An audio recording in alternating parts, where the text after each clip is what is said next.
வணக்கம். வணக்கம். ரோஹிணி தேட்டருக்கு சூர்யாவோட கருப்பு படம் பார்க்க வச்சு ஃப்ரெஷ் ஷோ பார்க்க வந்தீங்க. இன்னைக்கு ஃப்ரெஷ் ஷோ ரத்து பண்ணிட்டாங்க. அதை பற்றி உங்கள் கருத்து என்ன? முதல்ல தமிழக முதலமைச்சர் விஜய் அவருக்கு முதல்ல மனமார்ந்த நன்றியை நான் தெரிவிக்கிறேன். அவர் ஒரு கலை குடும்பத்திலேருந்து வந்தவர் தான். ஏன்னா இது சினிமான்றது இல்லை, எல்லாமே பாலிடிக்ஸில் சினிமா அரசியலும் வரும். ஏன்னா சென்ட்ரல் போர்டெல்லாம் ஒரு கட்டுப்பாட்டில் இருக்குது தான்.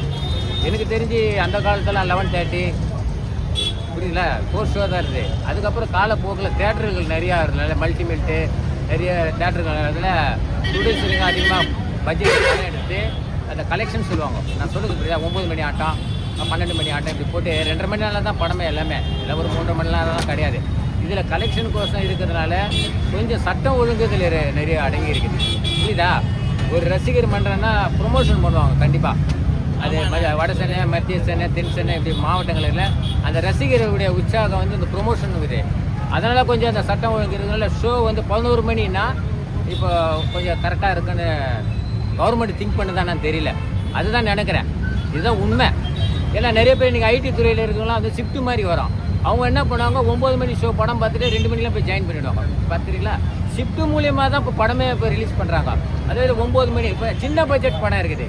இப்போ நம்ம பெரிய பட்ஜெட் எடுத்தால் சூர்யா படம், சிவகார்த்திகை படம் இவ்வளோ படம். ஆனால் அந்த சின்ன பட்ஜெட் படமும் கொஞ்சம் அவங்க வாழ்வாதாரத்தினால தான் இந்த ஷோங்களை இன்னைக்கு நைட்டு தான் போகுது. அதுக்குள்ளே இந்த ஃபேஸ்புக்கிலலாம் சூர்யா நன்றி தெரிவிக்கிற மாதிரி போட்டாங்க. அது சாத்தியப்படாது. புரியுது நான் சொல்கிறது? ஏன்னா கவர்மெண்ட்டே ஒரு 2-3 நாள் தான் ஃபார்ம் ஆகிக்குது. ஏன்னா திரைத்துறையும் பார்க்கணும், மது விலக்கும் பார்க்கணும், ஸ்கூலும் பார்க்கணும், குழந்தைங்களுடைய அந்த பாதுகாப்பு இதுவும் பார்க்கணும். இவ்வளோ பொறுப்பு இருக்குது ஒரு முதலமைச்சருக்கு. சினிமா மட்டும் எல்லாம் பொறுப்பு கிடையாது. அது இப்போ கடந்த முறை எடுத்துக்கிங்களேன், கடந்த முறை ஆட்சியில் யார் இருந்தது? ரேட்ஸ் கொடுத்தாங்களே, அது படிப்படியாக பார்ப்பாங்க. ப்ரொடியூசர் சங்கம், டைரக்டர் சங்கம்லாம் ஒரு கோரிக்கை வைக்கணும். இது சூர்யா மட்டும் கோரிக்கை வச்சா செல்லுபடி ஆகாது. அவர் ஒரு நடிகர்.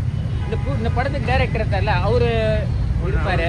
அதில் ப்ரொடியூசர் சம்மந்தப்பட்டவங்க, லைக்கா நிறுவனம், இவ்வளோ துறைகள்லாம் போய்ட்டு முதலமைச்சர் போய் சந்திக்கணும். எங்களுக்கு இதுமாரி ஷோ ஸ்பெஷல் ஷோ கொடுங்க. இப்போ பண்டிகை இருந்தால் என்ன பண்ணுவேன்? இப்போ இன்னைக்கு வேலைக்கிழமை ஏதோ ஒரு பண்டிகை, அப்போ அந்த பண்டிகையில் தான் ரசிகர் பார்ப்பாங்க. கரெக்டாக நம்ம இப்படி எடுத்துக்குவோம்.